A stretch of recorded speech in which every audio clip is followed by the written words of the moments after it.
Namun ada juga yang melakukan tindakan yang kurang terpuji, yakni mengambil air pam dengan sambungan ilegal.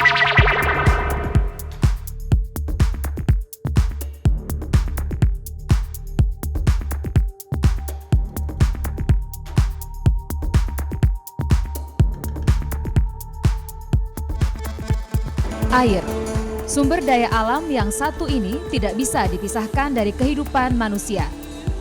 Tapi tidak sembarang air bisa langsung digunakan untuk berbagai keperluan.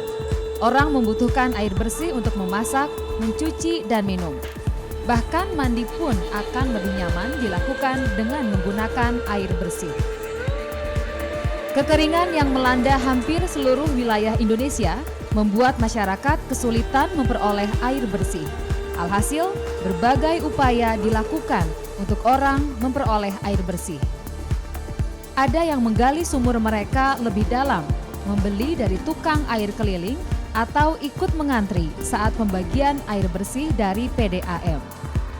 Namun ada juga yang melakukan tindakan yang kurang terpuji, yakni mengambil air pam dengan sambungan ilegal. Pencurian air pam ini dikategorikan menjadi dua. Yang pertama disebut illegal connection, yakni tindakan mengambil air pam dengan cara membuat sendiri sambungan pipa dari jaringan utama atau sekunder tanpa izin dari pihak pam. Illegal connection ini biasanya dilakukan oleh warga atau oknum pam yang tahu di mana ada sambungan pipa yang bisa dimanfaatkan.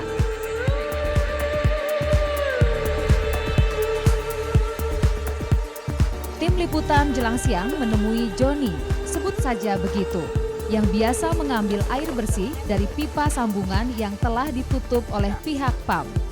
Joni mengaku sengaja membuka pipa PAM karena merasa iba terhadap warga kampungnya yang kesulitan air bersih. Apalagi musim kemarau yang panjang membuat sumur milik warga mengering.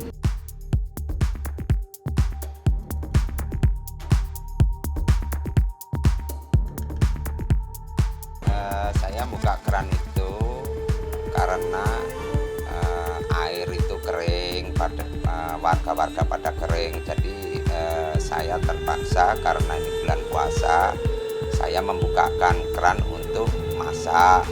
Ya sisanya buat mandi. Kemudian ya itu keadaan terpaksa karena air itu sama sekali nggak keluar. 3 bulan sudah Joni mengakali pipa PAM. Selama itu pula, belum ada pemeriksaan dari instansi pengelola air bersih terhadap pipa sambungan yang tidak tertutup sebagaimana mestinya. Ya sebetulnya itu suka lewat sini, cuman kayaknya nggak memperhatikan, apa karena nggak ada laporan dari warga atau dari Pak saya sendiri, saya kurang tahu.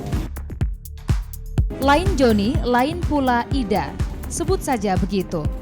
Ibu satu anak ini sudah bertahun-tahun menggunakan cara ilegal untuk memenuhi kebutuhannya akan air bersih. Tarif air pam yang mahal membuat Ida tak ragu mengakali jaringan air ini.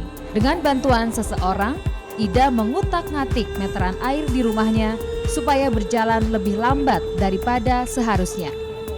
Pencurian air yang dilakukan Ida ini disebut illegal consumption. Dengan cara ini, Ida bisa menghemat biaya airnya hingga 20% per bulan. Tersendat-sendat gitu, tadinya kan lancar gitu. Sebelum pakai gituan ya bayar terlalu mahal. Ya namanya ekonomi kita ini ya, akhirnya kita punya akal begitu.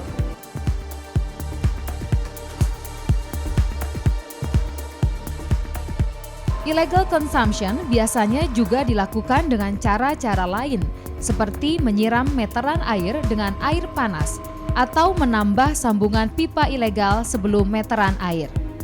Baik Joni maupun Ida sadar apa yang mereka lakukan adalah bentuk pencurian aset milik pemerintah. Ya ini tindakan saya ini sebetulnya kalau dalam apa benar atau salahnya saya juga mengakui salah. Cuman kesalahan kita ini saya perjualbelikan.